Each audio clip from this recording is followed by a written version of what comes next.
जी अस्सलाम वालेकुम। रब्बि इश्रह ली सदरी व यस्सिर ली अमरी वहलुल उक़दतम मिन लिसानी यफ़क़हू क़ौली। Rabbi ज़िदनी इल्मा rabbi ज़िदनी इल्मा rabbi ज़िदनी इल्मा। आज जो है हम रैम और स्टोरेज के बारे में पढ़ेंगे और उसका नॉलेज होना लाजमी है। आप जब भी अपना लैपटॉप या पीसी लेते हैं या कोई भी मोबाइल लेते हैं तो उसमें आप जो है रैम और उसकी हार्ड ड्राइव जो है उसमें कितना डेटा स्टोर हो सकता है और उसकी रैम आप लाजमी चेक करते हैं। तो रैम का आपको नॉलेज होना चाहिए। आजकल जो है DDR3 DDR4 DDR5 जो है लेटेस्ट चल रही है। DDR3 जो है हमारे लैपटॉप जितने भी थे पुराने अभी भी यूज़ होते हैं। हमारे पुराने पीसी जो मतलब i3 है i4 है i5 जितनी जनरेशन है उसमें DDR3 यूज़ कर रहे हैं। अब DDR ये था कि हमारी रैम जो थी वो 8 GB की जो होती थी रैम जो होती थी उसमें ये होता था कि उसकी जो स्पीड जो होती थी वो 800 से 2133 मेगाहर्ट्ज़ होती थी और वोल्टेज 1.5 वोल्ट होता था। ये 2012 और 16 में यूज़ होती थी। नेक्स्ट जो है हमारे पास DDR4 है। DDR4 की स्पीड उससे डबल ट्रिपल होती थी। वो 2133 और 32 मेगाहर्ट्ज़ होती थी। 1.2 वोल्टेज मतलब वोल्टेज उसमें कम यूज़ होती थी और ये मोर मॉडर्न लैपटॉप और पीसी में यूज़ होती थी और ये DDR3 से फास्ट होती थी। नेक्स्ट DDR5 है। DDR5 की उससे भी ज़्यादा होती थी DDR4 से भी। वो अभी जो है आजकल लेटेस्ट जितने भी पीसी जनरेशन आ रही है 12 जनरेशन है हमारे पास 11 जनरेशन है उनमें यूज़ हो रही है। और 48 से लेके 8400 मेगाहर्ट्ज़ इसकी जो है वो स्पीड है और ये बहुत फास्ट है। अब हमारे पास DDR3 जो है वो फास्ट है। DDR4 जो है हमारे पास मॉडर्न होती है और जो हमारे पास DDR3 है वो ओल्ड है। अब रैम का आपको आइडिया हो गया। अगर आपने अपने सिस्टम की रैम चेक करनी है तो उसके लिए आप क्या करेंगे, वी मेक ये लिखेंगे memory chip get capacity speed manufacture और डिवाइस लोकेटर। ये आपको सारी जितनी भी है इंफॉर्मेशन आपको जो है आपकी रैम के हवाले से दे देगा। फिर उसके बाद हम हार्ड डिस्क और SSD का डिफरेंस देखते हैं। हमारे पास हार्ड डिस्क जो है वो मैकेनिकल डिस्क है, स्लो होती है, रीड एंड राइट करना उसका बूटिंग टाइम स्लो होता है, चीप है, सस्ती होती है।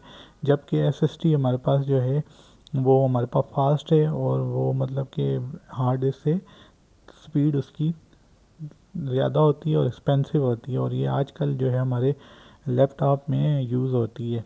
अब ये अगर आपने अपने सिस्टम में हार्ड डिस्क या SSD चेक करनी है तो उसके लिए एक सॉफ्टवेयर होता है क्रिस्टल डिस्क मार्ट। डाउनलोड आप करेंगे तो उसके बाद वो आप हार्ड ड्राइव या SSD का जो है वो डेटा जो ही डालेंगे वो रीड एंड राइट करके आपको सारी इन्फॉर्मेशन उसके हवाले से दे देगा। ये IT सपोर्ट इंजीनियर जितने भी होते हैं ये इसको यूज़ करते हैं।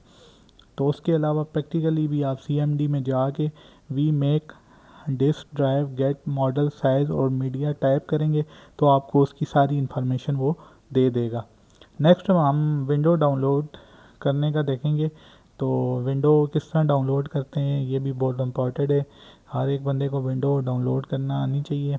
मैं आपको बताता हूँ। सबसे पहले आप गूगल पे जाएंगे और डाउनलोड विंडो 10 या 11 आजकल लेटेस्ट 11 है ISO लिखेंगे तो आगे वो आप माइक्रोसॉफ्ट की वो वेबसाइट ओपन हो जाएगी तो आप वहाँ से डाउनलोड कर सकते हैं। और इसका मिनिमम जितना वो है वो 4 GB इसकी जो है वो इसका साइज़ होता है। तो फिर विंडो जब आप डाउनलोड कर लेंगे तो उसके बाद आपने एक सॉफ्टवेयर और डाउनलोड करना है। इसको कहते हैं रिफ्यूज़। ये जो है बूटेबल बनाने के लिए होता है। USB आपकी जो है वो पहले फॉर्मेट करेंगे आप उसको तो उस जो है आपका रिफ्यूज़ जो है सॉफ्टवेयर जो है आप उसको ओपन करके आपने विंडो इंस्टॉल की हुई है वो आपने उसमें डालनी है। तो उसके बाद आपने वो उसको जो है वो बूटेबल बना देनी है। नेक्स्ट जो है उसके बाद हमारे पास बायोस बूट। जब आप अपना सिस्टम मतलब कि बंद करके फ्लैश लगाएंगे तो उसके बाद आप की ओपन करेंगे। डिफरेंट की है, डेल की अलग की है, HP की अलग की है और बाकी जितने भी लैपटॉप हैं या सिस्टम हैं उनकी अलग अलग की है। आप देख सकते हैं अपने सिस्टम की इन्फॉर्मेशन मैंने आपको बताया था। कंट्रोल शिफ्ट और एस्केप दबाएंगे और उस तरह भी आप लिख सकते हैं, और सर्च में जाके सिस्टम इंफॉर्मेशन खाली लिखेंगे तो आपको पूरी डिटेल वो आपके सिस्टम की दे देगा। तो फिर उसके बाद आपने जब वो बूटेबल बना देंगे तो सबसे पहले यूएसबी का ऑप्शन आएगा, आपने उस पर क्लिक करना है तो ऑटोमेटिक आपकी विंडो जो है वो स्टार्ट डाउनलोड होना स्टार्ट हो जाएगी। तो उसके बाद जो जब डाउनलोड हो जाएगी फिर उसके बाद वो आपसे पार्टीशन मांगेगा, जितने आपकी रैम की पार्टीशन होगी, हार्ड ड्राइव की हार्ड ड्राइव की जितनी पार्टीशन होगी वो आपने एक लोकेट कर देनी है न्यू बना के। फिर उसके बाद जो पुरानी होगी, अगर दोबारा से कर रहे हैं तो आप पुरानी वाली डिलीट कर दें, न्यू एक बना के आप उसमें जो है अपनी विंडो डालेंगे तो इंस्टॉल 10 से 15 मिनट में इंस्टॉल हो जाएगा। तो इसी तरह फिर आपको डिफरेंट स्टेप वो देगा, आपने अपना रीजन सेलेक्ट करना होगा, वाईफाई कनेक्ट करना होगा, अकाउंट बनाना होगा, प्राइवेसी सेटिंग का बारे में बताएगा। फिर उसके बाद ड्राइवर आपने डाउनलोड करने पड़ेंगे, वाईफाई के हो गए, ग्राफिक्स के हो गए, ऑडियो के हो गए, चिप सेट का हो गया। फिर इसी तरह आपने डिफरेंट सॉफ्टवेयर डाउनलोड करने पड़ेंगे, लाइक क्रोम का हो गया, एम एस ऑफिस का हो गया, एंटीवायरस के हो गए, तो आपको ये डाउनलोड करना पड़ेगा।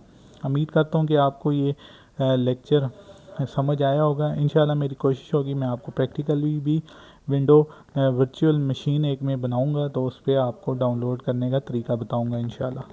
Thank you so much.